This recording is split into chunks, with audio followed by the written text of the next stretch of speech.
Political branded families డైలమాలో ఉన్నాయి. రాజకీయంగా ఇన్నేళ్లు చక్రం తిప్పిన దిగ్గజ కుటుంబాలు భవిష్యత్ ఏంటో తెలియక ఉక్కిరిబిక్కిరవుతున్నాయి. అప్పుడు పెద్దపీట వేసి ఇప్పుడు చిన్న చూపు చూస్తున్నారని చిన్నబుచ్చుకుంటున్నాయి. ఫైట్ చేయాలా లేదంటే అడ్జస్ట్ అయిపోవాలా అనే దానిపై ఎటు నిర్ణయం తీసుకోలేక ఊగిసలాడుతున్నాయి సీమలోని ఆ పెద్ద కుటుంబాలు. కోట్ల దంపతులకు నిరాశేనా? కేఈ కుటుంబం నుంచి ఎవరు? కన్ఫ్యూజన్ లో భూమా ఫ్యామిలీ. కర్నూలు జిల్లాలో కొన్ని దశాబ్దాలుగా కోట్ల, కేఈ, భూమా కుటుంబాలు రాజకీయ దిగ్గజాలు. ఈ కుటుంబాల జోక్యం లేకుండా సీమలో రాజకీయమే ఉండేది కాదు. ఒకప్పుడు రాష్ట్రంలో కూడా శాసించిన కుటుంబాలవి. పొలిటికల్ గా అంత పవర్ ఉన్న కుటుంబాలు ఇప్పుడు టికెట్ల కోసం ఇబ్బంది పడుతున్నాయి. కాంగ్రెస్ దిగ్గజాలైన కోట్ల కుటుంబీకులు గత ఎన్నికల ముందు పార్టీ మారారు. కర్నూలు పార్లమెంట్ అభ్యర్థిగా కోట్ల సూర్యప్రకాష్ రెడ్డి, ఆలూరు అసెంబ్లీ అభ్యర్థిగా ఆయన సతీమణి సుజాత పోటీ చేస్తారనే కండిషన్ తో టీడీపీలోకి వచ్చారు. చెప్పినట్టుగానే గత ఎన్నికల్లో కోట్ల దంపతులు ఇద్దరు పోటీ చేశారు.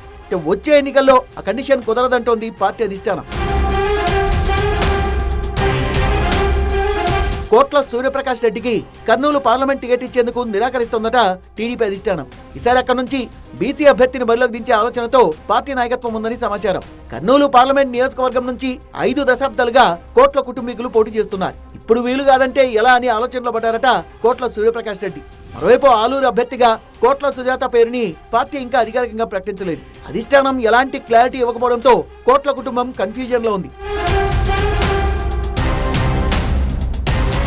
కర్నూలు జిల్లాలో మరో కీలకమైన కేఈ కుటుంబంలో కూడా అదే పరిస్థితి. గత ఎన్నికల్లో డోన్ పత్తికొండ నుంచి కేఈ ప్రతాప్, కేఈ శ్యామ్ పోటీ చేశారు. డోన్ అభ్యర్థిగా వచ్చే ఎన్నికల్లో ధర్మవరం మన్నే సుబ్బారెడ్డి పోటీ చేస్తారని 2 సార్లు సాక్షాత్తు అధినేత చంద్రబాబు స్వయంగా ప్రకటించారు. రాష్ట్రంలో పార్టీ అధికారికంగా ప్రకటించిన తొలి అభ్యర్థి ఆయనే. దీంతో కేఈ కుటుంబీకుల చేతుల్లోంచి డోన్ చేజారినట్టే కనిపిస్తోంది.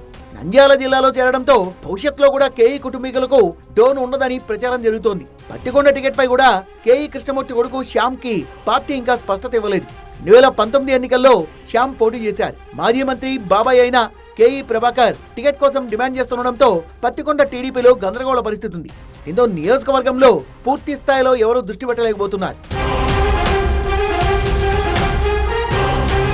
భూమా కుటుంబం కూడా తొలిసారి ఆత్మరక్షణలో పడాల్సిన పరిస్థితి ఎదురవుతోంది. గత ఎన్నికల్లో ఆళ్లగడ్డ, నంద్యాల నుంచి భూమా కుటుంబీకులే పోటీ చేశారు. నంద్యాల మాజీ ఎమ్మెల్యే భూమా బ్రహ్మానందరెడ్డిని తప్పించి మాజీ మంత్రి ఫరూక్ కి ఇన్ఛార్జి బాధ్యతలను అప్పగించారు. దీంతో బ్రహ్మానందరెడ్డి తీవ్ర అసంతృప్తితో పార్టీకి దూరంగా ఉన్నారు. ఇప్పటికే కొంత క్యాడర్ కూడా పార్టీకి రాజీనామా చేసింది. భూమా బ్రహ్మానందరెడ్డి నిర్ణయం కోసం అంతా ఎదురు చూస్తున్నారు. ఆళ్లగడ్డ అభ్యర్థిగా భూమా అఖిల ప్రియకు పార్టీ ఇంకా స్పష్టత ఇవ్వలేదు. అఖిల తమ్ముడు జగత్, చెల్లి మౌనిక కూడా టికెట్లు ఆశిస్తున్నారు. జిల్లా టీడీపీ నేతలు మరొకరి పేరు కూడా ప్రతిపాదించారన్న ప్రచారంతో ఆళ్లగడ్డ పరిస్థితి కూడా గందరగోళంగా ఉంది. దీంతో పూర్తిగా బయటపడలేక, అధినాయకత్వాన్ని వ్యతిరేకించలేక, గట్టి నిర్ణయం ఏది తీసుకోలేక, అలాగని సర్దుకుపోలేక ఈ రాజకీయ కుటుంబాలు ఇప్పుడు గందరగోళంలో ఉన్నాయి.